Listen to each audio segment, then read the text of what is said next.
Hey guys, welcome back to my channel. So for today's video, we are going to be talking about how to identify red flags.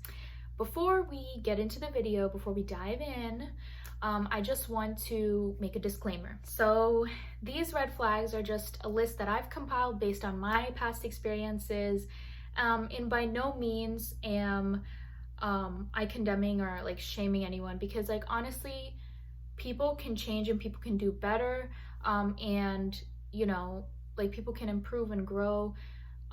So my list is more of kind of to help you guys just like be more aware, and like maybe if my experiences can help you guys, that's great. It's just like take my advice with a grain of salt. Like this is just my opinion, what I've gone through, and honestly, we all have toxic characteristics, like, right?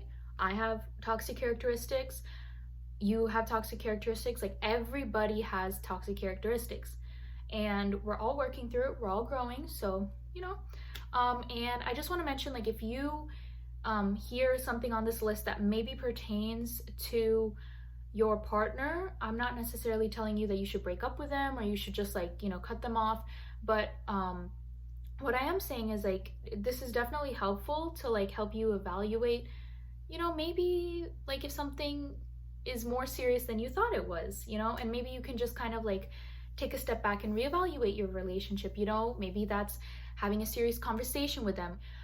But if you're in the dating stages, like kind of like where I'm at, like going out on dates with people, and if you notice one of these red flags and you really don't like it, and you're like, and you decide that maybe it's not worth the conversation, or maybe you had the conversation, nothing came about it, like please feel free to like bail, because at the end of the day, even though I said people are growing and learning, it's not your job to like kind of wait around for someone to get their act together. Like it's just not. If they're not treating you right, and especially if there's emotional, mental, or physical abuse involved, like that is inexcusable and you need to leave, like without a doubt, period. And any disrespect in any type of form, like that's just no, because you shouldn't, that's something that doesn't need a conversation. Like you shouldn't have to ask or request that someone respect you. If they don't know how to do that on their own, then they're not for you. You should not have to sacrifice your mental or emotional well-being waiting for someone to change and do better and grow up. And I've been in the hot seat where I haven't exactly been the woman that I should have been to one of my exes. I had my own toxic behaviors and he put up with a lot, and like he didn't have to, and we broke up, and like that was because of my childish ways. So I think, and I learned a lot since then, yes. So that's what I'm saying. So at the end of the day, you don't have to tolerate anything. You don't owe anyone like loyalty. Like if you're really unhappy and stuff, like don't be in it. My last disclaimer is this is no shot to anyone that I've dated or anyone that I've been in a relationship with, because like I said, we all learn and we all grow. I have no animosity towards anyone I've dated. Like I wish nothing but the best for all of my exes. At the end of the day, they taught me a lot of lessons. They helped me grow as a person, and I'm better because of it. I learned to call out my own bullshit. Like, yeah, this is a really long disclaimer. So done with the disclaimer, let's get on to the video. So the first red flag is really important. If they degrade, insult, condemn, put down, or like shame people in general, that's just definitely no, because that just means that they're just a rude, disrespectful person, and you can find this out. Like you can really tell what a person is like, maybe when you go out to eat with them, or when you interact with people, you'll see how they treat people, and then you could be like, no, or oh yes. Especially pay attention if you go out on a date and how they treat the waiter. That is a very telltale sign. Yeah. And I think another thing, and this is especially for my ladies, because I need y'all to hear this. If he slut shames or degrades women or makes like misogynistic jokes, or is just a misogynist in general, please, girl, I'm begging you, please leave him, please. I will take you out on a date and I will be a gentlewoman to you and we can go and have fun. Like, please, just no, Okay. So let's go to number 2. So number 2 is if he lacks communication. Like if you go days without hearing from him, and when you finally hear from him, they're like lame excuses like, oh, I'm not on my phone too much, or my phone died, or sorry, I don't really, like, I'm not on. No. No, those are just excuses. This number 2 just really, it makes me irritated. It drives me bananas because like if someone truly likes you, they're not gonna lack communication. Like they're not, you know. And I've stopped, and I want you guys to, you watching, stop making excuses like, oh, like he or she is showing me mixed messages, but it's okay because I know she likes me, or I know he likes me, but you know, he just, no. Now that's different from if they're busy. If they're busy and if they tell you like, okay, I'm gonna be busy, or they say I'm sorry, I was busy, and then they like make an effort to talk to you, that's totally fine. Like that's not a problem at all. This takes me to my next into the next part of this. If he watches every single one of your Snapchat or Instagram stories, but he can't text you back, I'm gonna have to call BS on you being busy, because you have enough time to watch every single one of my stories right after I post it, but you don't have time to text me. I'm gonna need a lie detector. If they're gonna be this flighty before I even date them, yikes. Yeah. So number 3, this might sound taboo, but number 3, if it's been over a year, like a year plus, and you have not got one single piece of jewelry from him. Because let me tell you, the reason that I think that's a red flag is because to me, that shows lack of commitment. And let me tell you, I understand gift giving is not, you know, everyone's like love language. But trust me when I said I talked to this person who I dated, I talked to him and was like, I really like a promise ring and I think they're really cute. And I just kind of like dropped hints.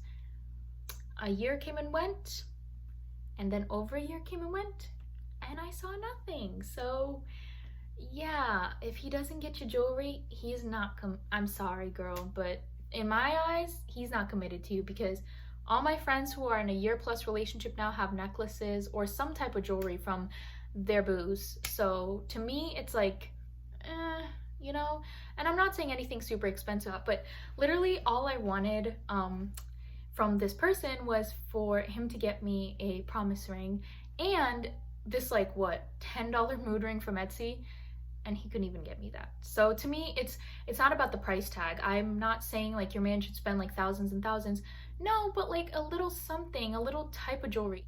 So number 4, this ties in with my last point. Basically the same thing. If he's very cheap with gifts, or in general, he's very cheap and doesn't spend much on you. And I'm not saying like he needs to buy expensive things, you know, and maybe gift giving isn't in his love language, totally get that. But like, to me, it's like if he's not spending money on you like much, or like if he rarely spends money on you, to me, girl, that just tells me that he feels like you're not worth spending money on. I don't know. Because to me, it's like, once again, not saying you have to drop like a bunch of money, you know, even just going and buying me like something little, like, come on, you know. And I'm not talking birthdays or anniversaries and stuff like that. Like, no, like just because, you know, even something as simple as like flowers, or, you know, like maybe a scented candle, like those aren't really expensive, but every now and again it would be nice to get a gift. And that's what I felt like I wasn't being appreciated that much. Like I you know.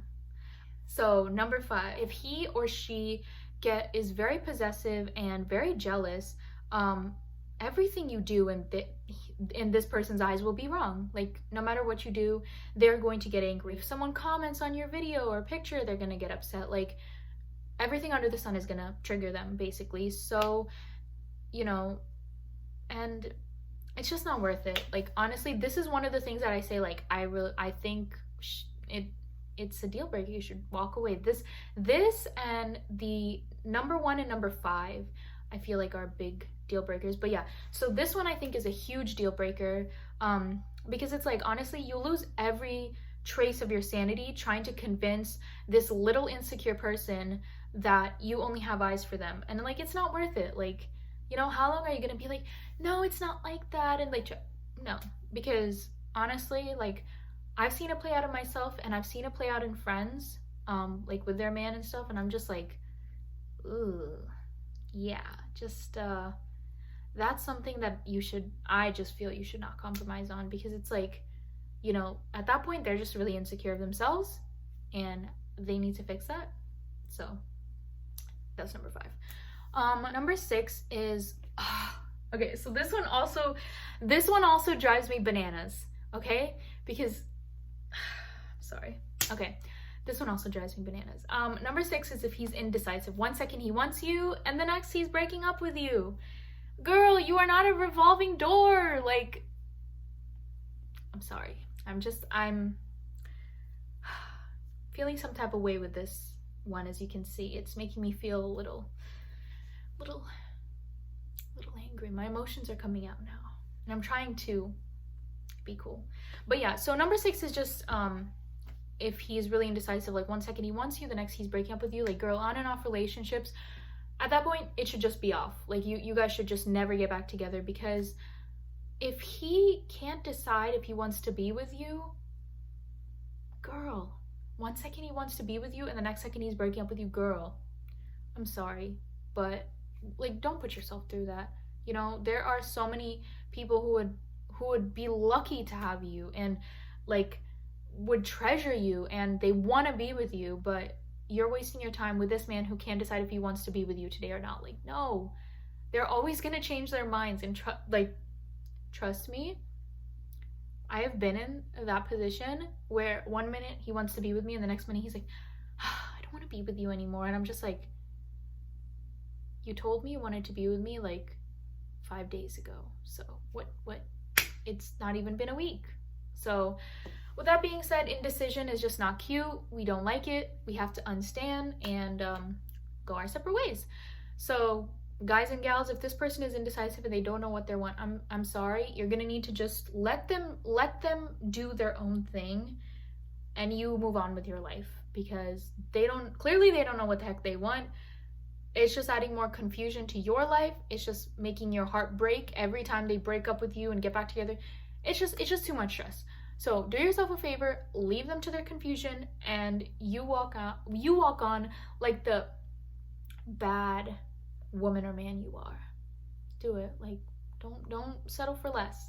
And also, to me, it's kind of like, if a person really wants to be with you, they are gonna be with you. They're not gonna be like, I want to be with you, no, I don't want to be with you. Like, there's gonna be not even an inch or a trace of doubt in their mind that they want to be with you. And so there's never gonna be a breakup, because, you know, unless there's serious issues and you guys need to take some time apart, that's different, you know, or you need to take a break, that's totally different. But if it's something that's consistently happening, it's like they don't value you. They just see you as a revolving door that they can come in and play around with, and it's like, no. Take it from me, it's not worth the heartbreak. Like, just no. So the last and final bullet point is number 7, which is if they treat their family like trash, especially their mother, because I feel like this is really telling. It goes hand in glove with number 1, but it's just basically like, you can see the type of person they are based on their interactions. So if they're not treating their family right, it's like, you think you're gonna be able to get good treatment out of this person? Like, no. If he or she does not treat their family right, like, I'm sorry, they're not gonna treat you right. They won't. You know, you might see the honeymoon period at first, but I think you should run for the hills, because it's clearly they have no respect, not even for their own blood. So they're not gonna have respect for you, and it's a matter of time before you see it. Okay, so that is all the how to identify red flags, and yeah, it wasn't a long list. I just thought of the major ones that I could think of, and yeah. So with that being said, this video is all done, and I thank you guys so much for watching and for always supporting and for showing me love, and I love y'all, and I will see you guys in my next video. Okay, bye y'all.